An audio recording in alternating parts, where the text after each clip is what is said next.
Inglawana Cthulhu Rally Fatago. Famrui Inglawana Cthulhu Rally Fatago. Famrui Inglawana Cthulhu Rally Fatago.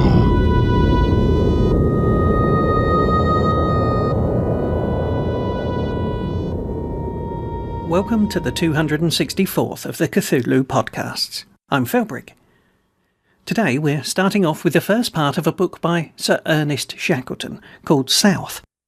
This book tells of his famous journey south that led to one of the most fascinating and extreme escape and rescue stories of all time. Let's get started. South. The story of Shackleton's last expedition, 1914 to 1917, by Sir Ernest Shackleton, CVO. Dedication. To my comrades, who fell in the white warfare of the South, and on the red fields of France and Flanders. Preface. After the conquest of the South Pole by Amundsen, who by a narrow margin of days only was in advance of the British expedition under Scott, there remained but one great main object of Antarctic journeyings, the crossing of the South Polar continent from sea to sea. When I returned from the Nimrod expedition, on which we had to turn back from our attempt to plant the British flag on the South Pole, being beaten by stress of circumstances within 97 miles of our goal, my mind turned to the crossing of the continent, for I was morally certain that either Amundsen or Scott would reach the pole on our own route or a parallel one. After hearing of the Norwegian success, I began to make preparations to start a last great journey, so that the first crossing of the last continent should be achieved by a British expedition. We failed in this object, but the story of our attempt is the subject for the following pages, and I think that though failure in the actual accomplishment must be recorded, there are chapters in this book of high adventure, strenuous days, lonely nights, unique experiences, and, above all, records of unflinching determination, supreme loyalty, and generous self-sacrifice on the part of my men which, even in these days that have witnessed the sacrifices of nations and regardlessness of the self on the part of individuals, still will be of interest to readers who now turn gladly from the red horror of war and the strain of the last 5 years to read, perhaps with more understanding minds, the tale of the white warfare of the South. The struggles, the disappointments, and the endurance of this small party of Britishers, hidden away for nearly 2 years in the fastnesses of the polar ice, striving to carry out the ordained task and ignorant of the crises through which the world was passing, makes a story which is unique in its history of Antarctic exploration. Owing to the loss of the Endurance and the disaster to the Aurora, certain documents relating mainly to the organisation and preparation of the expedition have been lost. But anyhow, I had no intention of presenting a detailed account of the scheme of preparation, storing, and other necessary but, to the general reader, unimportant affairs, as since the beginning of this century every book on Antarctic exploration has dealt fully with this matter. I therefore briefly place before you the inception and organisation of the expedition, and insert here the copy of the programme which I prepared in order to arouse the interest of the general public in the expedition. The Transcontinental Party. The first crossing of the Antarctic continent, from sea to sea via the pole, apart from its historic value, will be a journey of great scientific importance. The distance will be roughly 1,800 miles, and the first half of this, from the Weddell Sea to the pole, will be over unknown ground. Every step will be an advance in geographical science. It will be learned whether the Great Victoria chain of mountains, which has been traced from the Ross Sea to the pole, extends across the continent and thus links up, except for the ocean break, with the Andes of South America, and whether the great plateau around the pole dips gradually towards the Weddell Sea. Continuous magnetic observations will be taken on the journey. The route will lead towards the magnetic pole, and the determination of the dip of the magnetic needle will be of importance in practical magnetism. The meteorological conditions will be carefully noted, and this should help to solve many of our weather problems. The glaciologist and geologist will study ice formations and the nature of the mountains, and this report will prove of great scientific interest. Scientific work by other parties. While the Transcontinental Party is carrying out for the British flag the greatest polar journey ever attempted, the other parties will be engaged in important scientific work. 2 sledging parties will operate from the base on the Weddell Sea.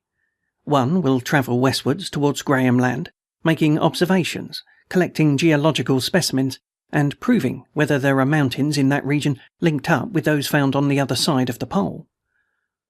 Another party will travel eastward towards Enderby Land, carrying out a similar program, and a third, remaining at the base, will study the fauna of the land and sea and the meteorological conditions. From the Ross Sea base on the other side of the pole, another party will push southward and will probably await the arrival of the Transcontinental Party at the top of the Beardmore Glacier near Mount Buckley, where the first seams of coal were discovered in the Antarctic. This region is of great importance to the geologist, who will be enabled to read much of the history of the Antarctic in the rocks. Both the ships of the expedition will be equipped for dredging, sounding, and every variety of hydrographical work. The Weddell Sea ship will endeavour to trace the unknown coastline of Graham Land, and from both the vessels, with the scientific staffs, important results may be expected.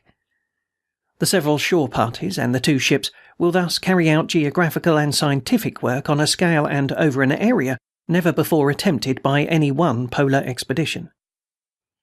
This will be the first use of the Weddell Sea as a base for exploration, and all the parties will open up vast stretches of unknown land. It is appropriate that this work should be carried out under the British flag, since the whole of the area southward to the pole is British territory. In July 1908, letters patent were issued under the General Seal declaring that the Governor of the Falkland Islands should be the Governor of Graham Land, which forms the western side of the Weddell Sea, and another section of the same proclamation defines the area of British territory as situated in the South Atlantic Ocean to the south of the 50th parallel of south latitude and lying between 20 degrees and 80 degrees west longitude.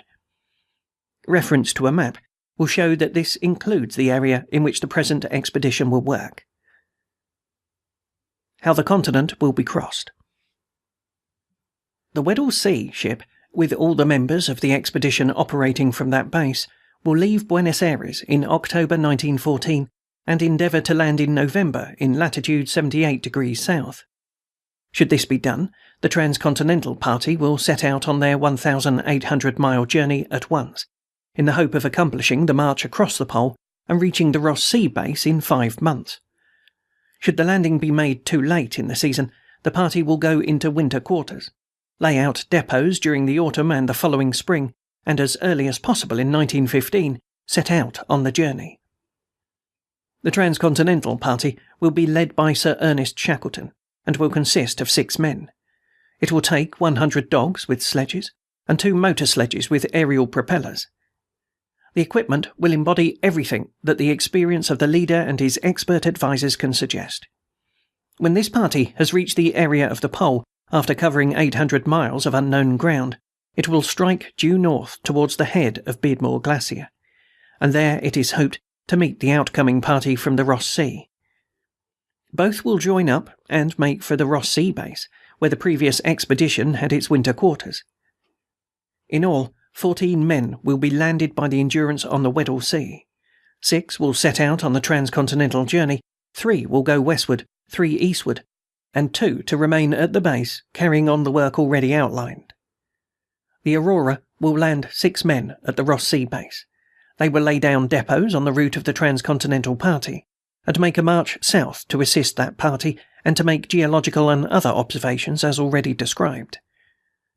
Should the Transcontinental Party succeed, as is hoped, in crossing during the first season, its return to civilization may be expected about April 1915, the other sections in April 1916. The ships of the expedition. 2 ships for the expedition have now been selected. The Endurance, the ship which will take the Transcontinental Party to the Weddell Sea, and will afterwards explore along the unknown coastline, is a new vessel, specially constructed for polar work under the supervision of a committee of polar explorers. She was built by Christiansen, the famous Norwegian constructor of sealing vessels at Sandefjord. She is Barquetine rigged and has triple expansion engines, giving her a speed under steam of 9 to 10 knots. To enable her to stay longer at sea, she will carry oil fuel as well as coal. She is of about 350 tons and built of selected pine, oak and greenheart. This fine vessel, equipped, has cost the expedition £14,000.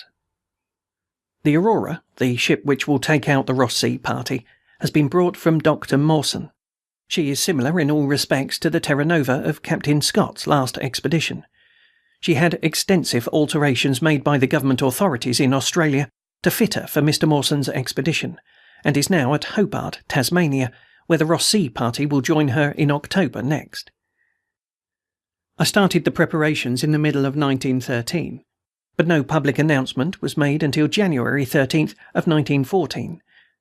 For the last 6 months of 1913 I was engaged in the peculiar preliminaries, solid mule work, showing nothing particular of interest to the public, but essential for an expedition that had to have a ship on each side of the continent, with a land journey of 1,800 miles to be made, the first 900 miles to be across an absolutely unknown landmass. On January 1st, 1914, having received a promised financial support sufficient to warrant the announcement of the expedition, I made it public. The first result of this was a flood of applications from all classes of the community to join the adventure. I received nearly 5,000 applications, and out of these were picked 56 men.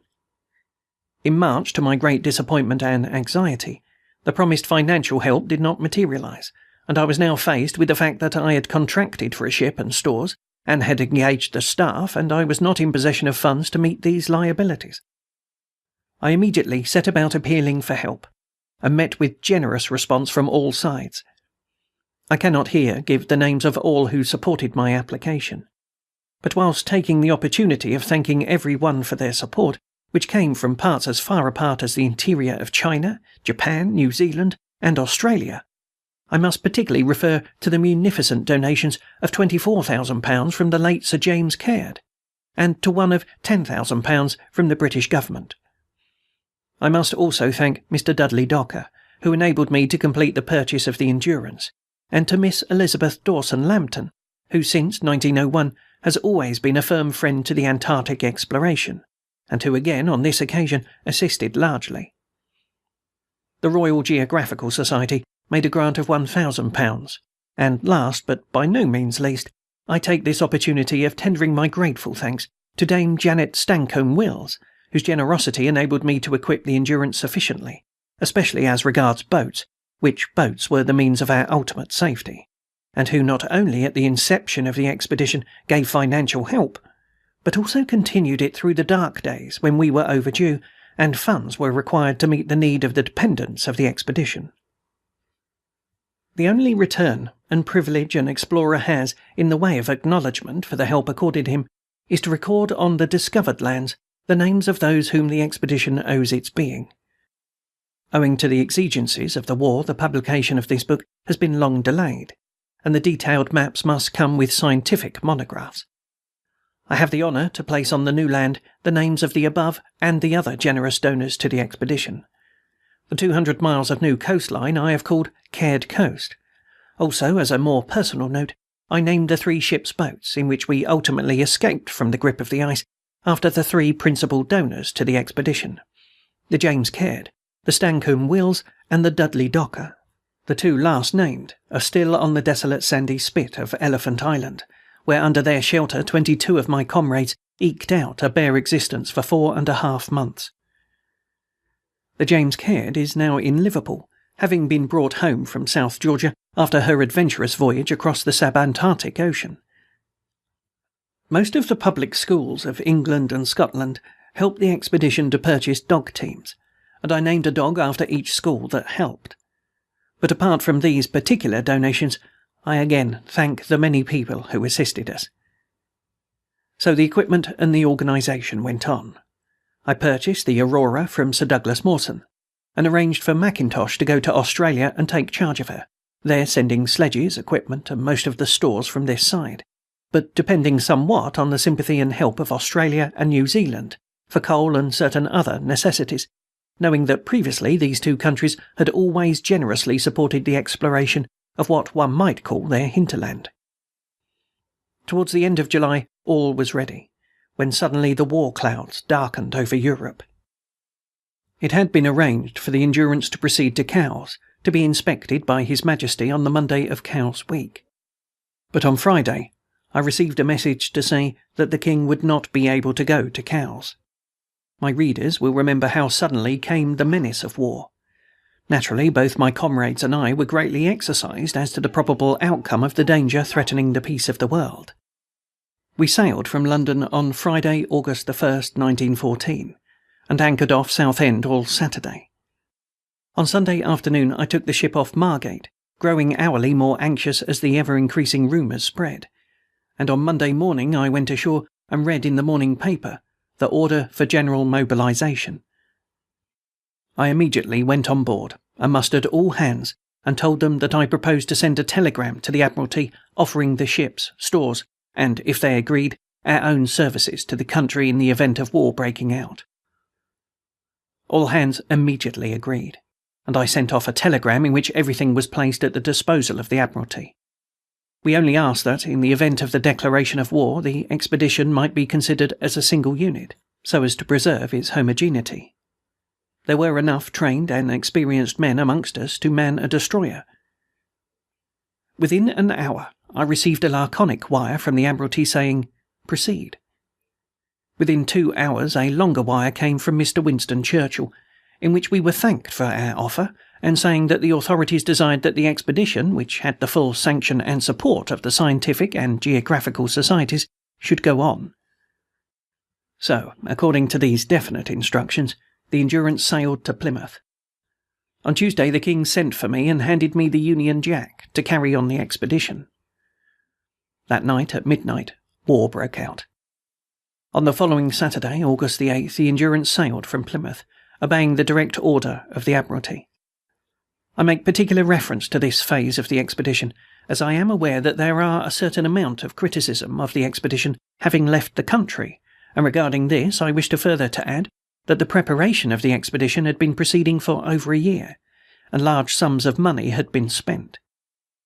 We offered to give the expedition up without even consulting the donors of this money, and but few thought that the war would last through these 5 years, and involve the whole world.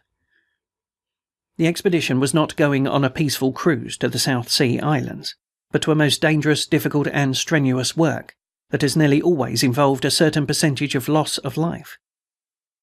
Finally, when the expedition did return, practically the whole of those members who had come unscathed through the dangers of the Antarctic took their places in the wider field of battle, and the percentage of casualties amongst the members of this expedition is high. The voyage out to Buenos Aires was uneventful, and on October the 26th we sailed from that port for South Georgia, the most southerly outpost of the British Empire. Here for a month we were engaged in final preparation. The last we heard of the war was when we left Buenos Aires. Then the Russian steamroller was advancing. According to many, the war would be over within 6 months. And so we left.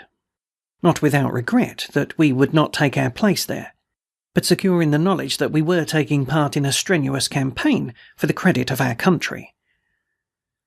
Apart from private individuals and societies, I here acknowledge most gratefully the assistance rendered by the Dominion Government of New Zealand and the Commonwealth Government of Australia at the start of the Ross Sea section of the expedition.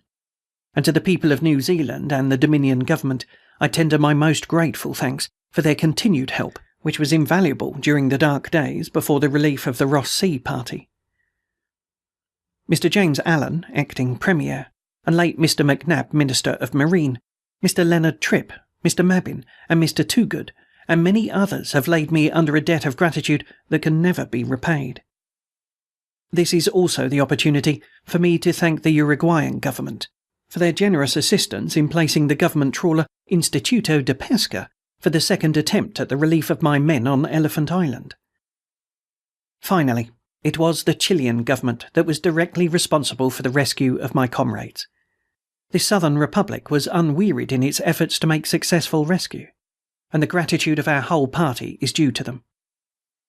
I especially mention the sympathetic attitude of Admiral Munoz Hurtado, head of the Chilean Navy, and Captain Louis Pardo, who commanded the Yelcho on our last successful venture. Sir Daniel Gooch came with us as far as South Georgia. I owe him my special thanks for his help with the dogs, and we all regretted losing his cheery presence when we sailed for the south. And now it's time to return to the horrors of the Night Land. Chapter 3. The Quiet Calling. Now, oft I had heard tell, not only in that great city which occupied the 1,000th floor, but in others of the 1,320 cities of the pyramid, that there was somewhere out in the desolation of the Nightlands a second place of refuge, where gathered in another part of this dread world some last millions of the human race to fight unto the end. And this story I heard everywhere in my travels through the cities of the Great Redoubt, which travels began when I came upon my 17th year, and continued for 3 years 225 days, being even then but 1 day in each city, as was the custom in the training of every child.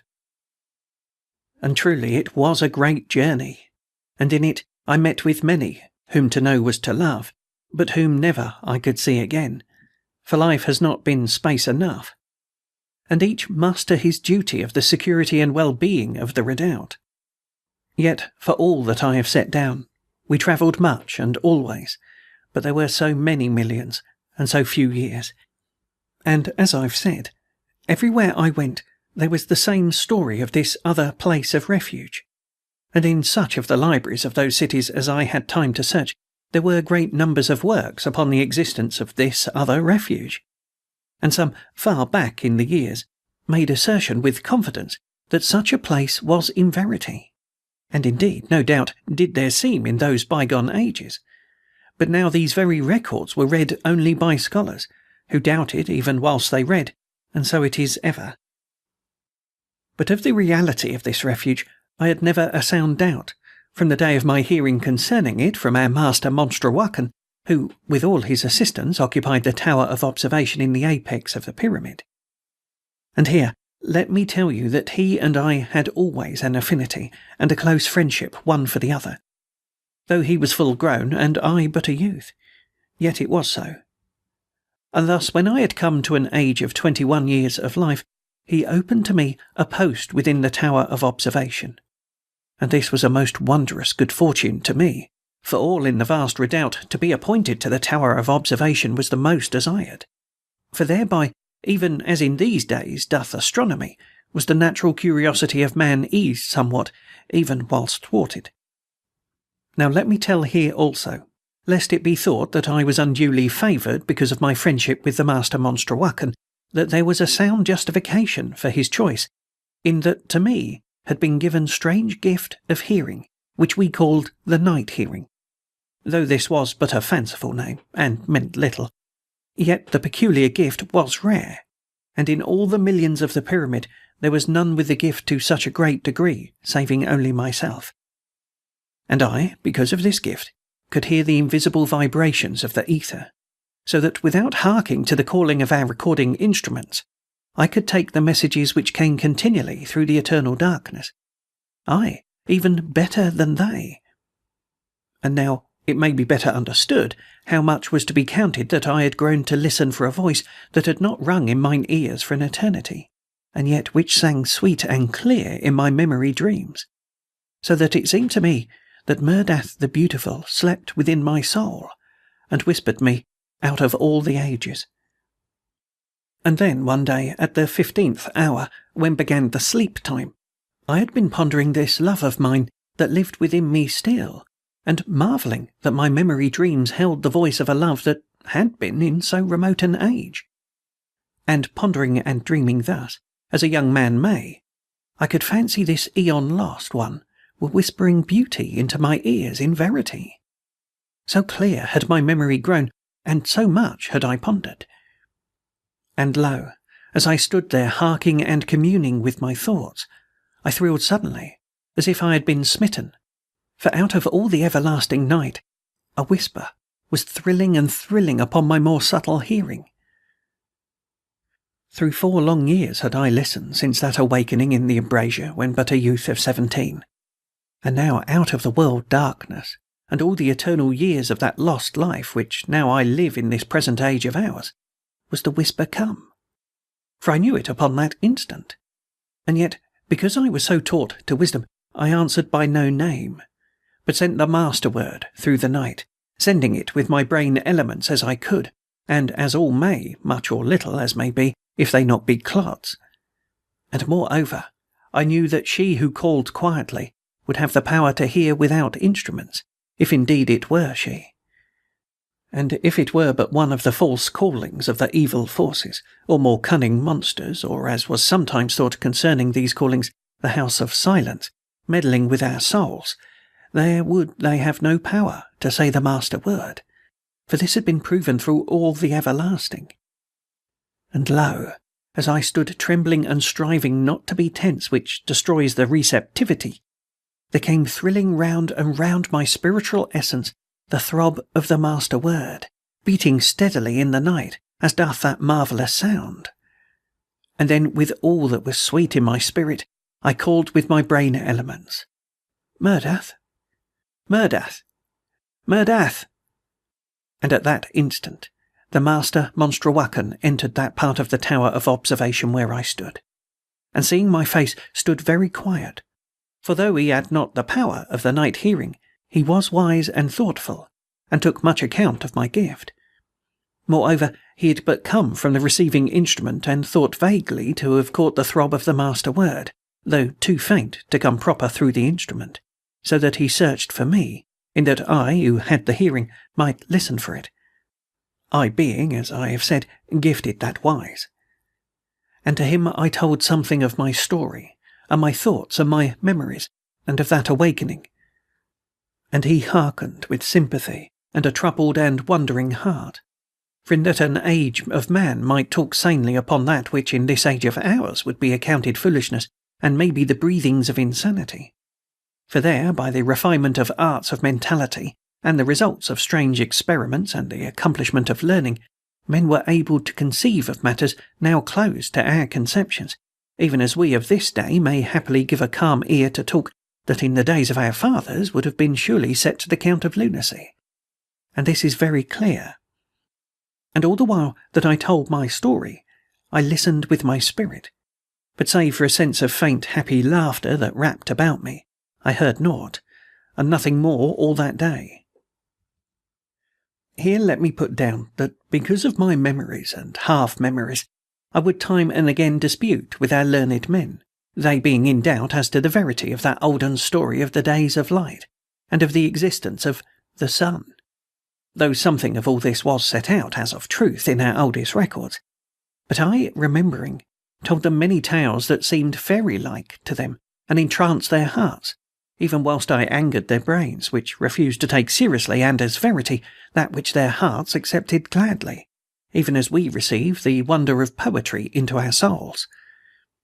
But the master Monstrawakan would listen to aught I had to tell, aye, though I spoke through many hours, and so it would be odd times that, having talked long, drawing my stories from my memory dreams, I would come back again into the present of that future, and lo, all the Monstrawakans would have left their instruments and observations and recordings, and be gathered about me, and the master so sunken in interest that he had not to have discovered them, neither had I noticed, being so full of the things which had been.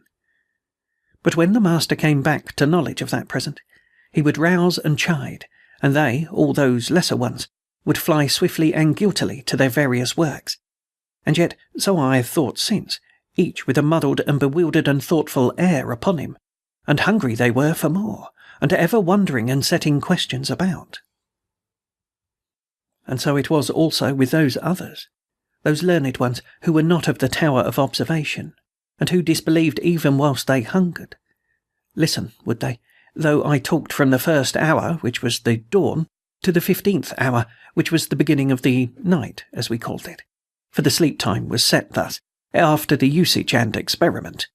And odd whiles I found that there were among them men of extraordinary learning, who upheld my tellings as tales of verity, and so there was a faction.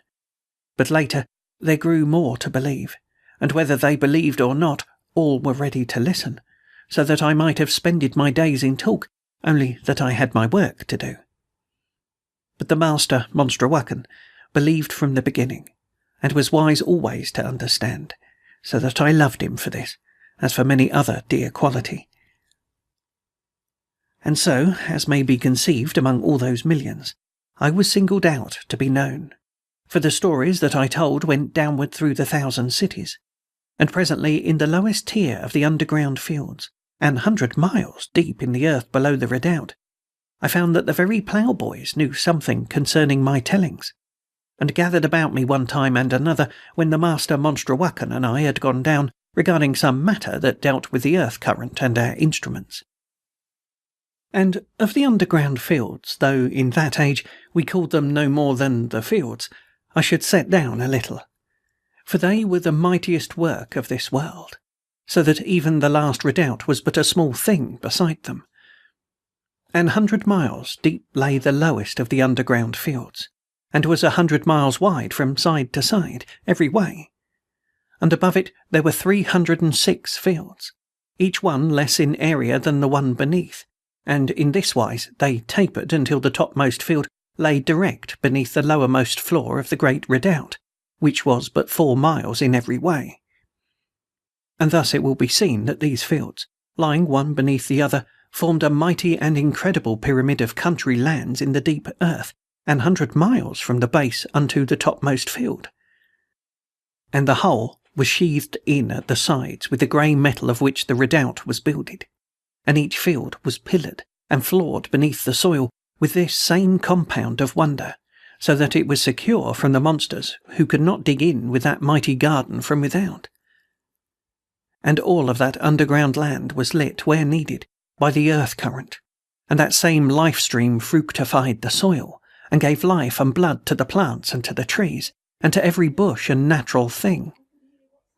And the making of those fields had taken maybe 1,000,000 years, and the dump thereof had been cast into the crack whence came the earth current, and which had bottom beyond all soundings.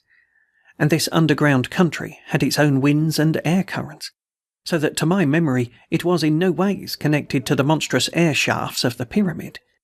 But in this I may be mistaken, for it was not given to me to know all that is to be known concerning that vast redoubt, nor by any one man could so much knowledge be achieved.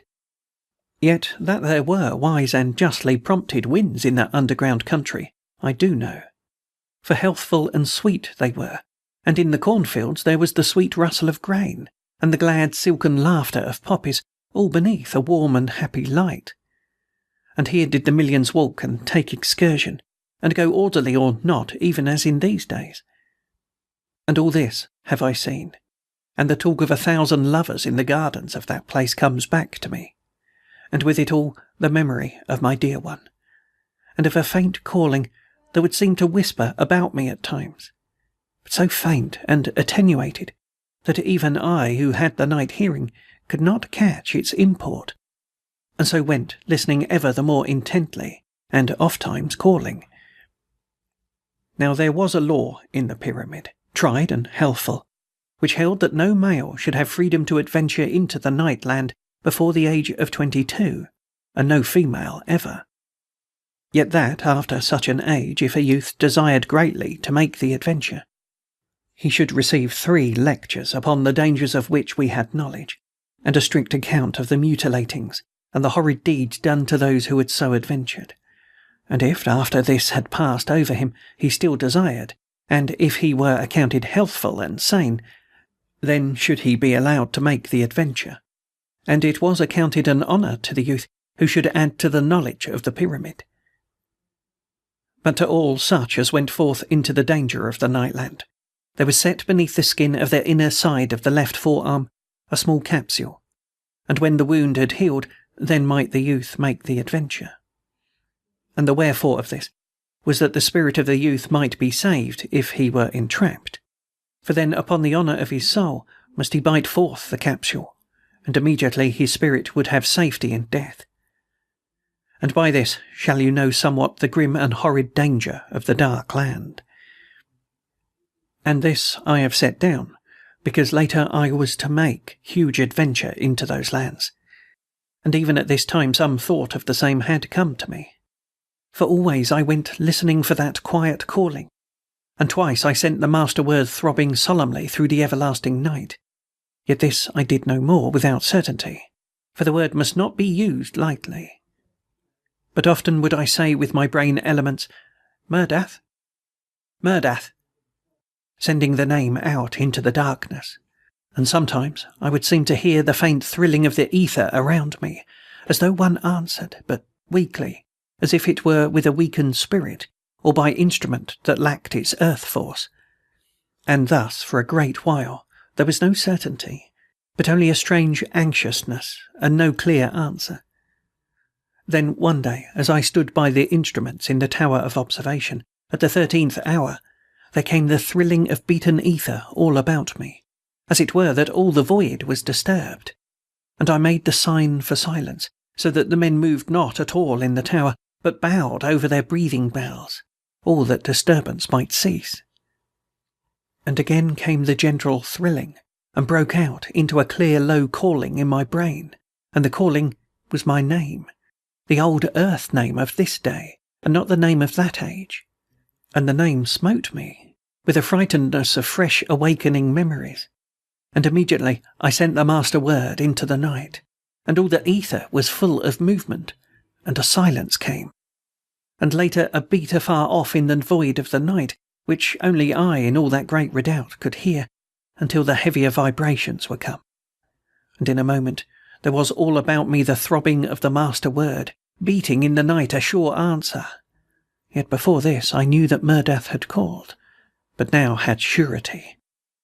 And immediately I said Murdath, making use of the instruments, and there came a swift and beautiful answer. For out of the dark there stole an old love name, that she only had ever used to me.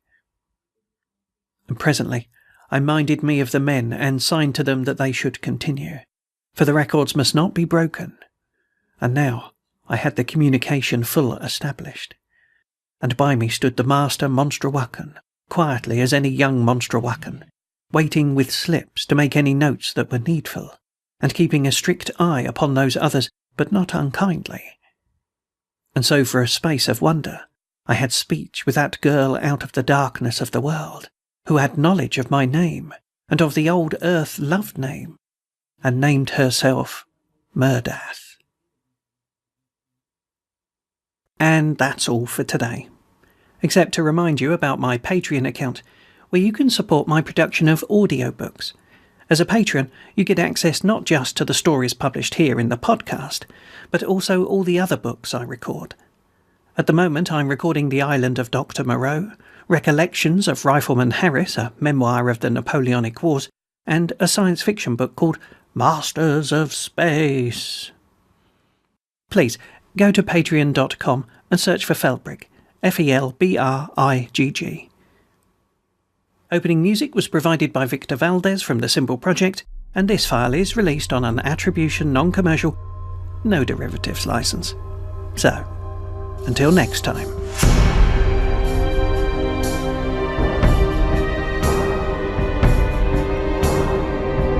CthulhuPodcast.co.uk